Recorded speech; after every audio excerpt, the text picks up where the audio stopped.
Greetings, males and females. So, I will be discussing how I, RealGoldChris, would update the end dimension, adding new items, mobs, etc., with miscellaneous items being excluded because they are just there for decoration purposes. Before jumping in, I'd like to point out that I will really be going over just one of what I would add to the update. This is what I will be including for the following: one new biome, one new food item along with its other features, technically two normal mobs, a brand new ore along with its other features, one new structure, and a new boss mob featuring its reward. However, I will be going over some of the smaller tweaks and additions too. That said, enjoy the golden video! So first, let me propose tweaks to the end, more specifically the end island. First off, how would a new player expect there being a feature where you can resummon the Enderjam using end crystals? To fix this, I made a new bedrock variant known as bedrock altars that display the end crystal logo to at least make it a bit easier for any new player to know they can resummon the Ender Dragon without looking up any form of guide. Last but not least, the Endermite has a new drop known as Endermite Essence, which I will explain later so we can get into the real stuff you came to watch for. First off, let's talk about a new biome as a means to get some materials to survive and traverse across the end, and that is the Mauve Forest.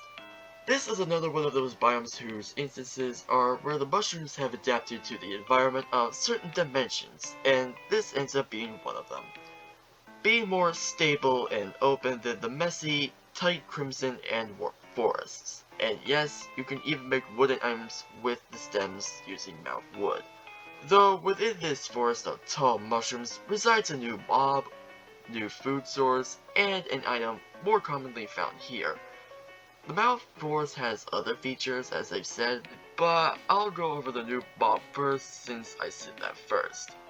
The Behemoth is a mutated cow who, like usual hostile mobs, will attack whatever is on behalf of its territory.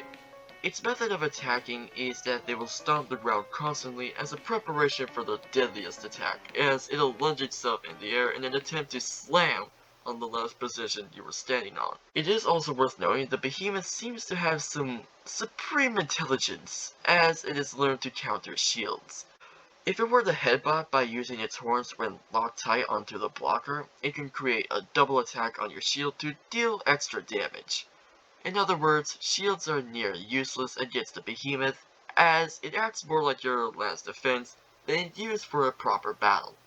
Upon slaying, it'll drop the same loot as a regular cow drops, but in higher abundances, which, while a good source of beef and leather, isn't the safest alternative of food. Which is why truffles, who manage to dominate in these biomes, are your luckiest source. Mauve truffles are a new food source that give around the same stats as a cookie and an apple. The truffles, however, could be used in a multitude of new foods. This includes truffle and chorus fruit salad, and a golden truffle. The chorus truffle salad, as I'm just going to call it, gives you both 4.5 hunger points, but also teleports you, because it's got a chorus fruit. Duh! The golden truffle, or properly the gilded truffle, blesses the eater with resistance. On one side note, you can also use the Endermite Essence as a bone meal for the Endstone to grow both Mauve and Nelium alongside its truffles. This also includes another, which is also the last item, most commonly found in the Mauve Forest, before getting into a brand new ore, is going to be the Blow. The Blow is like a floaty, bouncy mushroom that spawns more commonly in these forests, though at times rarely outside of it. The Blow can be used as a means to either negate fall damage or travel on like a flying ship in a way. If stepping or jumping on it as it is at rest, the bloat will inflate and allow you to punch it around like a bouncy ball until it comes to a stop, whether that be ground or air. If on air, the bloat will just stand there menacingly until after 10 seconds it will descend to its ground and the inflation resides to its normal state. So, while perfect for dropping down safely and possibly even acting as another means of an elevator contraption, how about travel? Well, as long as you don't pop it, which, by the way, it takes 5 hits before it ultimately pops, you're fine. All it takes is patience, as the way you can tell if it is about to pop is based on how much it is vigorously shaking and how red it is, looking like it's about to burst. With enough patience, as I said, it'll slowly but steadily soothe down. Now the time has come. A new end ore, which is different from the average end ore concept. Normally there's a saying that goes, a set of years should reside in the end. Well, for this concept, it doesn't follow that path.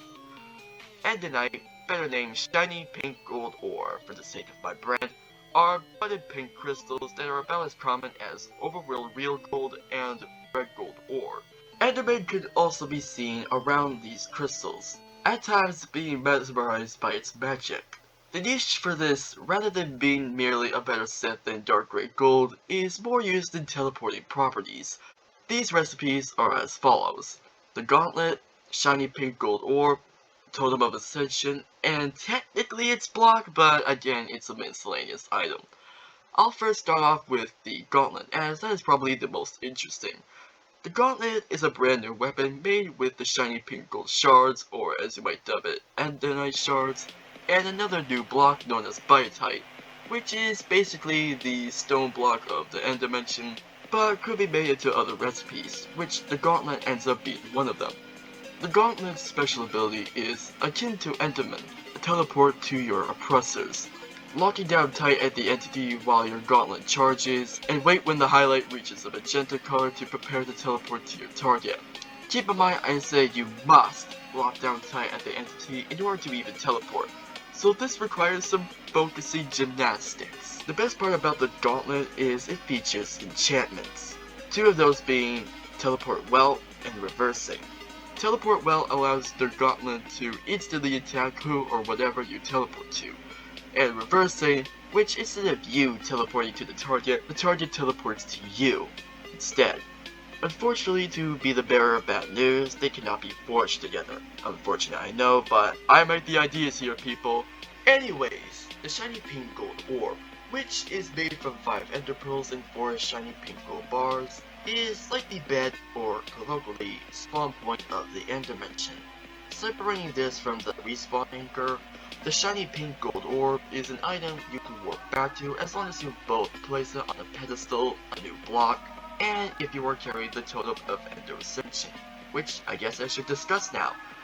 The Ender Ascension Totem, which either is crafted using some shiny pink gold bars, Biotite and an Ender Pearl, or be found in end cities, ships, or the new structure, is an item that what makes it distance itself from the Undying Totem is you can teleport back to your spawn point by simply right-clicking, negating all fall damage, which could be useful when you're building a bridge and you suddenly fall because of an excuse.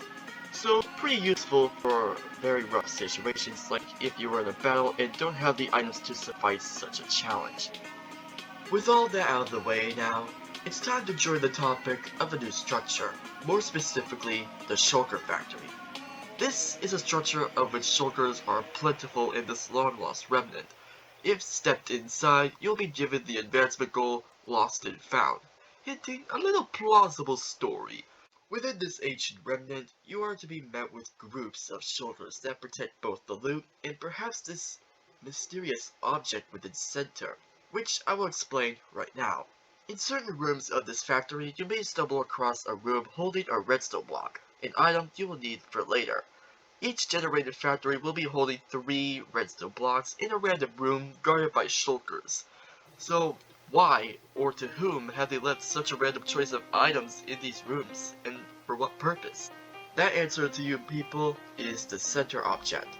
Placing all 3 redstone blocks by contact slowly awakens the brand new boss from its decades or centuries of slumber, the Construct, a shulker automaton imbued with the energy of the shiny pink gold.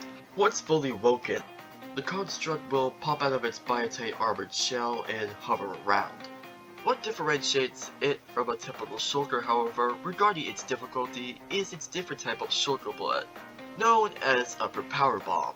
As the name implies, the Power Bomb, when shot out, will stand there menacingly in air until after a while will it consecutively shake, akin to the blow item. Unless destroyed, after some time will the Power Bomb teleport to its marked opponent and unleash a devastating, though non-griefing explosion. At first it sounds pretty simple, but don't let the confidence be your trust, as the construct could shoot out the same number of the same amount of how many attackers there are. With the inclusion of the construct's ability to teleport back to its shell if too much damage is dealt consecutively. If the construct at last succumbs by your hands, shall you, the warrior, be blessed with the construct core. This magical tool can be used to create your own personal shulker turret.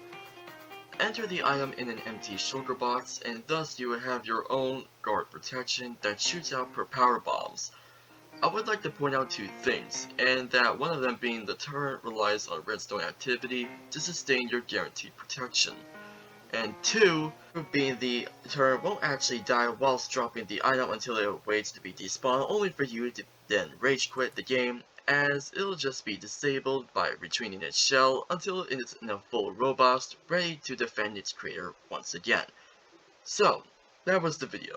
How I, RealGoldChris, would make an end update for Minecraft. How would you rate it? If you have any feedback you'd like to point out on these concepts, you are free to share them.